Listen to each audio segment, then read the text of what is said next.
Hi everyone, welcome back to my channel.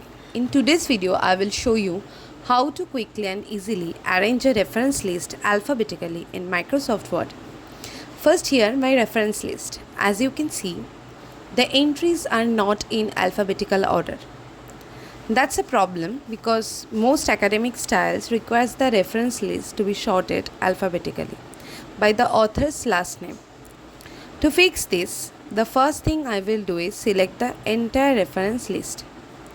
Just click and drag your mouse to highlight everything you want to sort. Yeah.